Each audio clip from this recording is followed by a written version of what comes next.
ચાલો આજે માર્કેટમાં મળે એવી મસ્ત મજાની ક્રિસ્પી ટીકી ચાટ બનાવીએ. સાથે ઇન્સ્ટન્ટ ખાટી મીઠી ચટણી પણ બનાવીશું. તો સૌથી પહેલાં ચણાની દાળ અને વટાણાને પલાળી દેવાના છે. ત્યારબાદ બંનેને છૂટા પાણીમાં જ બાફી લેવાના છે. ચણાની દાળ બફાઈ જાય એટલે એ જ પાણીમાં વટાણાને પણ બાફી લઈશું. વટાણામાં સ્વાદ પ્રમાણે મીઠું પણ ઉમેરી દઈશું. હવે ચણાની દાળ એકદમ બફાઈ ગઈ છે તો થોડી ઘણી એને મેશ કરી લઈશું. ત્યારબાદ મસાલામાં સ્વાદ પ્રમાણે મીઠું, થોડું સંચળ પાવડર, ચાટ મસાલો અને મરી ઉમેરી બધું મિક્સ કરી લઈશું. તો ટિક્કીનું સ્ટફિંગ તૈયાર થઈ ગયું છે.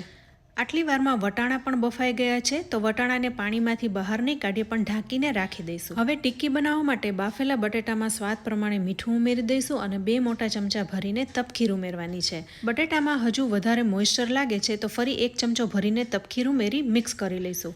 આ બધું બટેટા ગરમ હોય ને ત્યારે જ ઉમેરી મિક્સ કરી દેવું. હવે બટેટાના માવામાંથી થોડો પોર્શન હાથમાં લઈને એને ગોળ વાળી લઈશું. એમાં ચણાની દાળનું સ્ટફિંગ ભરી ટિક્કીને ગોળ વાળી લેવાની છે અને થોડો એની ઉપર તપખીર છાંટવો જેથી એકબીજા સાથે ચોટી ન જાય. આવી રીતના બધી ટિક્કી તૈયાર કરી લેવાની છે.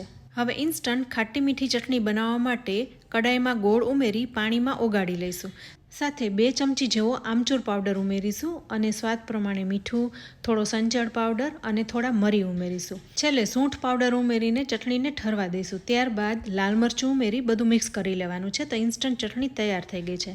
હવે ટિક્કી બનાવવા માટે નોનસ્ટિક તવીમાં તેલ મૂકીને બધી જ ટિક્કીને ગોઠવી દેવાની છે અને જ્યાં સુધી ક્રિસ્પી ન થાય ત્યાં સુધી ફ્રાય કરી લેવાની છે. તો એકદમ માર્કેટ જેવી ક્રિસ્પી ટિક્કી તૈયાર થઈ જશે. હવે ટિક્કી ચાટ તૈયાર કરી લઈએ.